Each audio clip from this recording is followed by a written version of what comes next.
అసెంబ్లీలో కొత్త స్పీకర్ ని సభా నాయకుడు అంటే సీఎం ప్రతిపక్ష నేత తీసుకువెళ్లి సాధారణంగా చైర్లో కూర్చోబెడతారు. అది శాసనసభ సంప్రదాయం.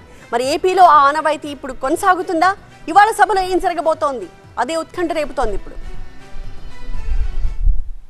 శాసనసభకు స్పీకర్ని ఎన్నుకున్నాక ఆయనను ముఖ్యమంత్రి, విపక్ష నేత ఇద్దరూ కలిసి సాదరంగా తోడ్కొని వెళ్లి సభాధ్యక్షుడి చైర్లో కూర్చోబెడతారు. అది ఎప్పట్నుంచో సంప్రదాయంగా వస్తోంది. 2014 ఏపీ అసెంబ్లీలో నాటి స్పీకర్ కోడెల శివప్రసాద్ను అప్పటి ముఖ్యమంత్రి చంద్రబాబు, ప్రధాన ప్రతిపక్ష నేత జగన్ ఇద్దరూ కలిసి తోడ్కొని వెళ్లి సభాధ్యక్షుడి చైర్లో కూర్చోపెట్టారు. అదే సీన్ 2019లో కూడా రిపీట్ అయింది.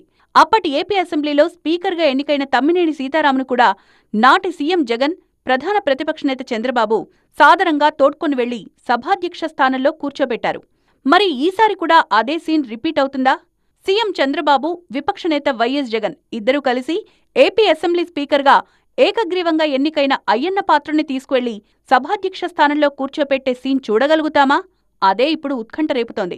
ఐవీఎఫ్ ఒక అధునాతన సంతానోత్పత్తి చికిత్స. అనేక దంపతులకు తల్లిదండ్రులు కావాలనే వారి కలను నెరవేర్చుకోవడానికి సహాయపడుతుంది. ఈ రోజే ఓఎస్ఎస్ ఫర్టిలిటీని సందర్శించండి.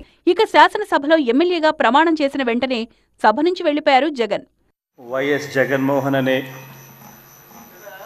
నేను, జగన్మోహన్ రెడ్డి అనే నేను శాసనసభ సభ్యునిగా ఎన్నికైనందున స్పీకర్ను అధికార, విపక్షాల పెద్దలు కుర్చీలో కూర్చోబెట్టడం ఆనవాయితీ. ఆ ఆనవాయితీని జగన్ ఫాలో అవుతారా అనేది ఆసక్తికరంగా మారింది. ఇక విపక్ష నేత జగన్ ఇంకాసేపు సభలో ఉంటే బాగుండేదన్నారు బీజేపీ ఎమ్మెల్యే విష్ణుకుమార్ రాజు. సభా సంప్రదాయాన్ని జగన్ ఫాలో అవుతారా లేదా అనేది వేచి చూడాలి అన్నారు.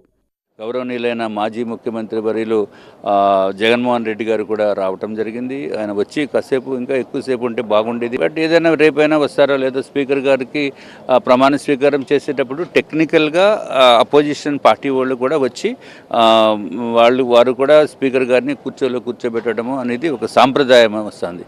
మరి ఆ సాంప్రదాయాన్ని జగన్మోహన్ రెడ్డి గారు ఫాలో అవుతారా లేదా అనేది మనం వేచి చూడవలసిన అవసరం ఉంది. ఇవాళ జగన్ ఏం చేస్తారన్న దానిపై ఉత్కంఠ నెలకొంది.